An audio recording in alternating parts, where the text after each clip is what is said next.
Olha, esse vídeo tem o potencial de ser o segundo vídeo mais pedido de toda a história, talvez ficando atrás somente de palavrões. Por alguma razão, todo mundo começa a aprender inglês, quer aprender a xingar o colega em inglês, algo que eu acho talvez até muito nobre, mas não é o tema de hoje. Hoje a gente vai falar sobre gírias em inglês. Mas antes eu quero te dar um parâmetro aqui para você entender a razão pela qual eu selecionei essas gírias especificamente pro vídeo de hoje. But first things first, my name is Leandro and I've been a teacher for over 10 years. E nesse período eu já ajudei mais de 3.000 alunos nessa caminhada rumo à fluência ao inglês, rumo ao 1% da população que pode de fato ser considerada fluente no idioma, e hoje é o seu dia de fazer parte dessa tribo. Welcome aboard! Quando o assunto é gíria, eu preciso falar com você uma coisa muito importante. Não existe esse lance de tipo as gírias mais comuns do inglês, ou as gírias mais comuns dos Estados Unidos. Sabe por quê? Gíria é algo naturalmente muito específico de uma localidade. E para isso eu trouxe até uma colinha aqui que eu quero ler contigo.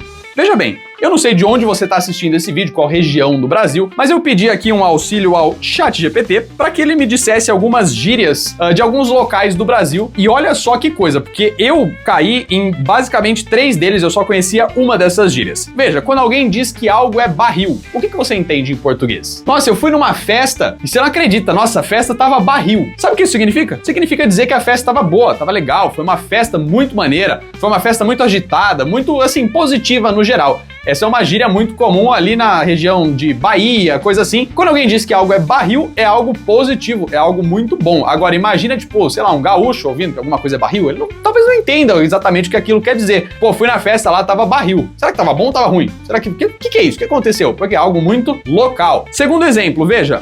Isso aqui é sacanagem. Pô, o Juninho é um pirarucu de casco mesmo. Sabe o que é isso? Significa que ele é velho. É uma pessoa de mais idade. Então, quando você diz que alguém é um pirarucu de casco, você está dizendo que a pessoa já tem uma idade um pouco mais avançada. Ela é uma pessoa um pouco mais velha, assim. Veja, eu tô em São Paulo, tá? Nasci, fui criado aqui em São Paulo. E não entenderia essa gíria se eu ouvisse assim no meio de uma conversa, né? Falar, poxa, meu, o Kleber é um pirarucu de casco, meu. Eu não sei o que é isso não, cara. Eu não ia entender o que é isso. Essa é uma gíria também de alguns estados do Nordeste, mas, veja, é algo extremamente local que eu não entenderia numa conversa no português, que é um idioma que eu domino. Imagina pra alguém que não é do lugar lá, você vai usar uma gíria extremamente local dos Estados Unidos e você usa ela em um local diferente, também não faz muito sentido. Quarto exemplo, ou melhor, terceiro exemplo, um cusco. Sabe o que é um cusco? É um cachorro. A gente usa essa expressão, a gente não, né? Mas eu digo o sul do Brasil no geral, principalmente Rio Grande do Sul, pelas pesquisas que eu fiz aqui, se você por acaso, sulista, quiser me corrigir no uso dessas gírias, fique à vontade, será ótimo, até porque eu consigo aprender alguma coisa nova aqui. Mas um cusco é um cachorro, tipo um vira-lata, assim e tal, sabe? Um caramelo. Ah, o Cusco atravessou a rua ali, quase foi atropelado. Pô, o cachorro. Eu não ia entender. Falar, o Cusco atravessou a rua, quase foi atropelado? Será que é uma pessoa? Tipo, será que, sei lá, é uma criança? Será que é um cachorro, como é o caso? Não fica óbvio pra quem não é de lá. Outro exemplo, dar uma banda. O que você acha que pode ser isso? Pô, tô combinando com a galera aqui pra gente dar uma banda sabadão. Sabe o que é isso? Dá uma volta. Você vai passear. Basicamente é isso. É uma gíria, pelas minhas pesquisas aqui, muito usada na região ali de Paraná, enfim, Santa Catarina, etc. E quando você vai dar uma banda, você vai dar uma volta. E são frases, veja, do português, que eu aqui no interior de São Paulo, onde eu tô hoje, onde eu moro hoje, não entenderia. Eu não entenderia o que é dar uma banda, eu não entenderia o que o cara é um pirarucu de casco. E olha, tá no meu idioma. Então, essas gírias do inglês que eu vou trazer pra vocês hoje são especificamente selecionadas por ser algo extremamente difundido no idioma, o que significa que não importa onde você use lá, sempre vão te entender. Algumas dessas gírias são algo mais básico de fato, outras nem tanto, mas a gente vai ver que eu vou separar aqui em 3 principais pilares. Serão eles gírias para você usar no dia a dia, então vai entrar, né, coisa do dia a dia de fato, coisas ali mais simplórias, e 2 outros temas, a gente vai começar com eles, mas eu já vou falar para você como é que isso vai funcionar. Então a gente vai ter 3 gírias aqui para falar de grana e mais outras 3 gírias para falar de relacionamentos em geral. Se você achar interessante esse tipo de conteúdo, eu tenho 2 missões para você. A primeira delas, pausa do like. Beleza, agora que você já deu o like, se inscreveu e ativou o sininho aqui das notificações pra sempre receber os vídeos novos, eu vou dar mais uma pausa aqui do comentário. Pra quê? Mas peraí, calma aí, segura aí. Que é pra você me dizer se esse tipo de conteúdo é relevante pra você. Se você quer aprender mais gírias, mais coisas do tipo, pra que a gente possa expandir essa ideia e talvez fazer uma série de vídeos aqui pra gente pegar um monte de gíria, expressão idiomática e carregar o seu inglês de tudo isso que deixa tão natural a sua fala. Mas pra isso eu preciso saber se realmente é algo que tem interesse aí da galera. Então se você acha que isso é interessante, deixa aqui nos comentários um alô, fala que, pô, tem interesse em saber mais de gírias, né, mais expressões, coisa e tal, que a gente vai elaborando do lado de cá. Agora que você já fez isso, eu preciso que você deixe preparado aí no jeito. Papel e caneta. Papel e caneta, porque são muitas gírias que a gente vai falar hoje. Eu preciso que você anote tudo, porque quanto mais você anota e mais você revisa, menos você esquece. Você já tá careca de saber isso. Então é extremamente importante que você vá parando o vídeo aí, vai tomando suas anotações, vai escrevendo em que situações do seu cotidiano você acha que isso pode encaixar bem, essa gíria pode dar certo e tal. E veja, essas são coisas que não tem como eu te dizer, porque é o nosso cotidiano, né, as rotinas que a gente se envolve ali, ou enfim, as atividades que a gente faz, realmente é algo muito particular de cada um. Então cada um precisa meio que mapear aí onde que a gente vai conseguir encaixar cada uma dessas rotinas, porque encaixando isso na rotina e fazendo as revisões da forma correta aí, é quase impossível a gente esquecer o que a gente aprende. Isso é uma tecla que eu sempre forço muito, eu bato muito essa tecla de que quanto mais você revisa, menos você esquece. Logo, o tempo de treino que você dedica pro inglês, ele passa a ser cada vez mais valioso, porque você não precisa fazer de novo. Você faz uma vez bem feito e não tem retrabalho nesse aprendizado. Começando pelas gírias do dia a dia. Veja bem, quando a gente fala de gírias do dia a dia, eu quero dizer essas gírias que você vai usar a qualquer momento, talvez mais de uma vez por dia, e vão ser algo que vai realmente aí permear o inglês do seu dia a dia, principalmente se você tiver esse contato com a galera de fora tão diretamente. Mora fora, faz intercâmbio, ou viaja muito pro exterior, esse tipo de coisa. Primeira delas é o no worries. E olha que simples, isso daqui é a mesma coisa do por nada. Então quando alguém, tipo, te agradece por alguma coisa, ou quando você, sei lá, esbarra em alguém e tal, a pessoa fala, opa, peraí, desculpa aí e tal, e todas essas situações, você consegue usar um no worries. Pô, derrubou alguma coisa no chão ali, né? Sei lá, a pessoa, você pegou alguma coisa ali que alguém derrubou e tal, devolveu pra pessoa, falou, thank you so much, no worries. Ou você esbarra em alguém ou algo assim e tal, né? A pessoa esbarra em você, talvez, alguma coisa do tipo. E aí você fala, não, pô, ou a pessoa fala, né? Não, pô, desculpa aí, foi sem querer, alguma coisa assim, não sei, no worries. No worries é o nosso, tipo, não, meu, sem problema, fica tranquilo, fica em paz. Dá pra traduzir literalmente aqui? Até dá, né? Tipo, sem preocupações, alguma coisa assim. Mas outra coisa que eu já repeti a exaustão aqui nesse canal, cadê o porrete? Não se faz tradução literal das coisas. Tradução literal é aquela que vai zoar o barraco do seu inglês. Tradução literal é aquela que você traduz cada uma das palavras. E o potencial disso dar errado é gigantesco. O ideal é que você sempre faça a sua tradução contextual. O que é uma tradução contextual? Obviamente, é aquela que leva em conta, exatamente como eu ouvi você dizer daí, o contexto. Então sempre você vai analisar o contexto e não somente cada uma das palavras, porque às vezes essas palavras vão se unir ali de uma forma que pro português não vai fazer nem sentido. Então você vai parar de fazer a tradução literal e começar a aderir à tradução contextual. Portanto, no worries é o nosso, não, sem problemas, fica em paz, não esquenta não. Algo nesse sentido é algo super difundido nos Estados Unidos e todo mundo, em qualquer estado ali, vai conseguir te entender numa boa. Próxima é o for real. For real pra nós é o nosso sério? Quando alguém fala alguma coisa assim meio inacreditável e você até meio que duvida do que tá acontecendo, fala, man, for real? You know, like, John quit his job? For real? Tipo, nossa, ele pediu as contas mesmo? Sério?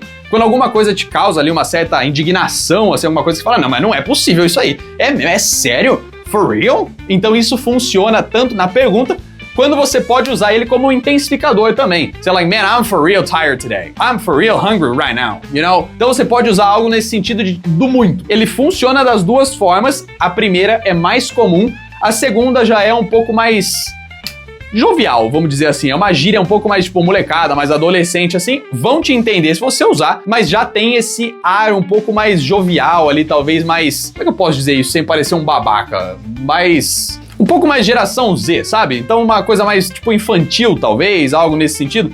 Então eu usaria só o for real como pergunta do nosso sério? Isso vai funcionar muito bem. Next up, chill. Chill pra nós, se você for olhar literalmente, que é aquela tradução que a gente não faz, tá? Evita de fazer sempre que possível, pode ser algo como esfria, esfriar, frio, algo nesse sentido. E aqui é a mesma ideia. Então veja que você vai usar esse chill aí no sentido de não, relaxa, fica tranquilo, não esquenta não, tá? Só que é diferente do no worries, porque esse chill aqui, ele é mais usado quando alguém tá meio esquentado mesmo, saca? Então, tipo, a pessoa tá meio nervosa ou extremamente preocupada com alguma coisa. Você fala, nah, man, don't worry, chill.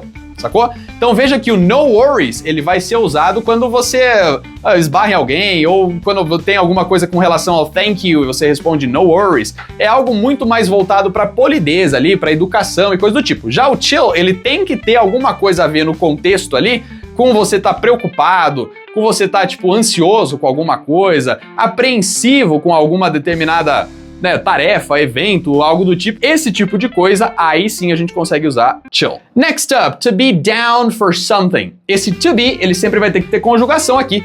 Então eu diria aí, vamos... Como é que era o negócio da banda lá? Vamos dar uma banda sabadão? Yeah, man, I'm down. Olha o que acabou de acontecer aqui. Eu topei um assunto ali, uma suposição, né, um convite, dizendo I'm down. So, do you want to go to the mall on the weekend? Yeah, I'm down. And well, you know, like, what about your sister? Does she want to, I don't know, go to the concert next weekend? Yeah, she's down for that. Então, tudo que você is ou are, ou enfim, aí depende, né, do caso, claro que você tem que fazer a conjugação correta do verbo to be, e você usa o down ali, é sempre essa ideia de estar afim de alguma coisa, de topar fazer alguma coisa. So you always say like, I'm down for this, I'm down for that. Geralmente tem o for, tá? Tipo, I am down for tal coisa. I'm down for... Inclusive, acabei de lembrar uma coisa aqui. Você pode usar esse I'm down pra dizer que você tá com vontade. Olha só que coisa interessante. Tá fora do script isso aqui, tá? For example, I would say, you know, I'm down for coffee. Eu tô afim de tomar um café. I'm down for some ice cream after dinner. Eu tô afim de tomar um sorvete depois do jantar. Percebe que I'm down for tal coisa, se ninguém te convidou previamente pra alguma coisa, você tá dizendo que você tá afim de algo. É uma expressão também que vai ser super difundida nos Estados Unidos, você vai conseguir usar a qualquer momento e de qualquer jeito, de qualquer forma. Next up é o hit me up. Hit me up, olha só a tradução literal dando merda, quase virando um caso de agressão aqui, de assault, right? Quando você fala hit me up, não é porque você tem que, tipo, hit the person. No, that's not the case. Hit me up aqui é pra você avisar alguém. O famoso, viu, depois você me dá um toque. Ó, vou fazer o seguinte, eu vou sair aqui então, vou, enfim, fazer alguma coisa e qualquer novidade aí eu te dou um toque. If anything happens, I'll hit you up. Se é a mesma frase. Até em português, a tradução literal do te dou um toque pode, né, ficar um pouco estranho. A ideia aqui do hit me up, ou, you know, like, I'll hit you up, hit her up, or something like that, você pode sempre mudar a pessoa aqui, né, da forma que você quiser, mas é no sentido de me avisa, tá?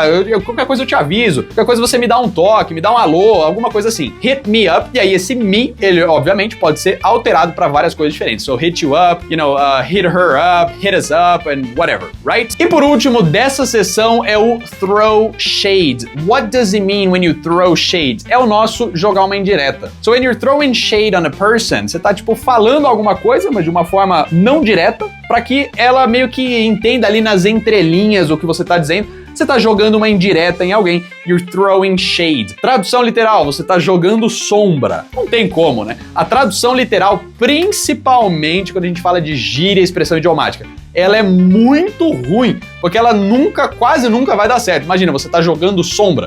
What is that? You're throwing shade. It means que você tá, né, dando uma indireta ali em alguém, beleza? Falando agora sobre dinheiro, money. Algumas gírias que você vai poder usar com money. E a primeira delas é to be broke or to be ballin'.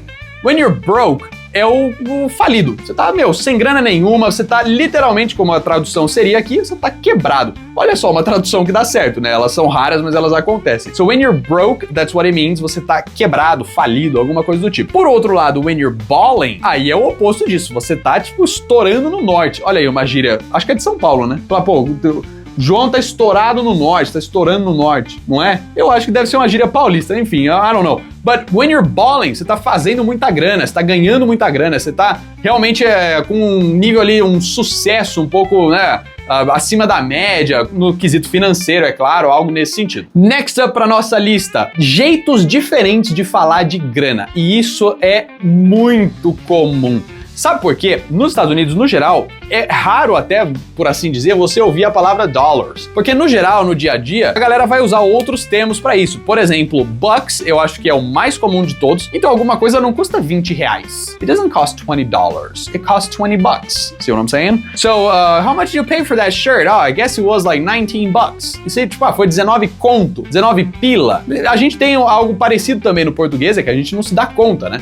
mas a gente usa também, tipo, 20 conto, né, 20 pila, enfim, a gente usa às vezes até brincando, né, com moedas passadas, fala, pô, isso aqui custou 5 cruzeiros, você comprou semana passada, não, são 5 reais, né, claro, porque o cruzeiro já não é mais moeda corrente no Brasil. Mas a gente usa esse tipo de coisa para se referir a dinheiro. Nos Estados Unidos é a mesma coisa. E aqui tem algumas subdivisões disso, porque você pode usar o bucks, que é o mais comum de todos, tá? So 20 bucks, 5 bucks and so on. Seria tipo grana, tá? O conto que a gente usa aqui. Quando uma pessoa faz muita grana ou alguma coisa, um determinado trabalho, ele paga muito bem ou algo assim, você pode pôr o big bucks. E aí dá essa mesma ideia. So, you know, like I got a new job and they, you know, like I'm making big bucks in this new job. Ou I'm gonna, you know, quit my job because I'm not making big bucks. Eu não tô ganhando muita grana. Seria algo como essa ideia do tipo muito dinheiro, a lot of dollars or whatever, you know? Então, essa ideia de muita grana, na gíria você pode usar o big bucks e funciona super bem. Com relação ao bucks em si, você pode substituir por duas outras coisas, que é o dough or bread. Bread já não é tão comum, assim, dough é um pouco mais gíria também, assim, é um pouco mais low level, sabe?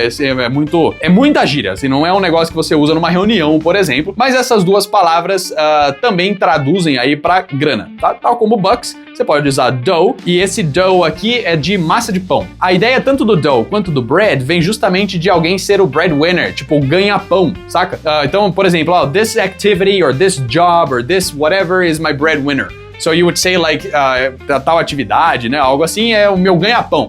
E aí veio a ideia do bread e acabou virando money, e aí breadwinner acabou só virando bread. So yeah, you know, like, imagina, olha a seguinte coisa, você conhece uma pessoa que é, vamos pensar aí, contador, you know, like this guy is an accountant. And talking to him, he says, dude, I need to make more bread next month. Se você traduz literalmente, eu acho que a primeira decisão racional do seu processo de né, decisão lógica aí deve ser tipo, por que um contador tem que fazer mais pão? Because he's not talking about bread in the first place. Come on, man. He's talking about money, but in a slang term. So he's saying like, I need to make more bread. Eu preciso fazer mais grana. I need to make more dough. It's the same thing. It's a synonym. You know, oh man, I need to switch my job to make some big bucks. Eu preciso mudar de emprego aqui para ganhar uma grana alta, ganhar mais grana. Veja que todos os casos eu meio que falei a mesma coisa por caminhos diferentes, que é o que eu sempre falo que acontece com a relação ali do contexto. Tradução contextual é sempre preferida versus uma tradução literal, né, uma interpretação literal de alguma coisa. Porque imagina, um contador falar que precisa fazer mais pães mês que vem. Não tem menor sentido. É claro que aqui nesse caso, contextualmente você entende que ele tá falando de grana. Inclusive, quando eu gravo este vídeo aqui, provavelmente quando ele for sair também, estamos na época de declaração do imposto de renda, né? Então, os accountants por aí, eles realmente vão fazer some big bucks porque tá foda, né? E por último, eu trouxe até uma colinha aqui, porque eu tô fora do mercado já tem bastante tempo, sobre gírias de relacionamento. E aqui eu peguei algumas que eu vejo usando, a galera usando muito em rede social, em Instagram e coisa do tipo. E realmente são coisas extremamente comuns de você ver no dia a dia, dá pra notar que são gírias que estão em alta. Primeira delas é o simp. E a gente tem uma gíria muito poética em português, que é equivalente ao simp, que é quando você chama alguém de gado. E eu não tô falando de política não, tá? Quando eu digo que alguém é gado, é uma pessoa que, tipo, é muito baba-ovo, assim, sabe? Nossa, essa é do tempo da minha mãe, na moral. Quando você fala que alguém é baba-ovo, porra, isso é muito velho. Basicamente, quando você diz que alguém é um simp, é uma pessoa que, tipo, fica implorando por atenção, ou fica, tipo, se sujeitando a, sabe, algumas situações meio embaraçosas, assim, por assim dizer, só pra ter a atenção de alguém ali e tal. That person is a simp. É a mesma coisa que acontece até quando você vê por aí, né, em Instagram e coisa do tipo, né? Você vê, tipo assim, às vezes uma moça coloca uma foto muito bonita, e aí, meu, vem um exército assim, pô, os caras, talvez eu nem conheça, nossa, que maravilhosa, e que isso, que aquilo e tal, e tipo, essa babação de ovo, you say that guy is a simp, right? S-I-M-P. Não sei dizer exatamente a origem de onde veio esse termo, but when you say somebody is a simp, that's what it is. É o tal do baba-ovo, beleza? Se por acaso vocês lembrarem de alguma outra gíria que tem o mesmo significado ali do baba-ovo, por favor, porque essa é muito velha. Por favor, deixem nos comentários aí pra eu atualizar, né, o meu repertório de gíria. Porque eu conheço gado, baba-ovo, não é? E aí, então, eu não sei de mais nenhuma outra que tenha o mesmo significado ali, algo parecido. Se você souber, deixa nos comentários. Outra que tá super na moda agora é Riz. R-I-Z-Z. Riz. E olha, isso, se você não sabe a história da gíria, ela não faz o menor sentido, você não consegue nem traçar talvez um paralelo ali entre ela e o que ela significa. Riz vem de charisma. E esse riz de charisma é justamente de onde puxaram a palavra aí. O jovem, ele tem uma criatividade pra gíria que é unmatched, né? Realmente. E o que é o riz? É o seu papo. Você é bom de papo? Você é bom de lábia? Sacou a ideia? Você consegue, tipo assim, né, mandar um chaveco ali e ser eficaz nessa negociação ali, naquele trato, sabe? Nesse desenrolo. So, you have a lot of riz. See what I'm saying? You have a lot of charisma. Então é daí que vem a ideia, e hoje em dia já tem inclusive uma evolução do riz, que é quando a pessoa é muito boa nisso, they call them a rizzler. A rizzler. So like, nah man, John is a rizzler. Porque o cara é um mago das palavras. Ele é bom no chaveco, ele manda bem no papo. Entendeu a ideia? So that guy is a rizzler. Porque he's got a lot of riz.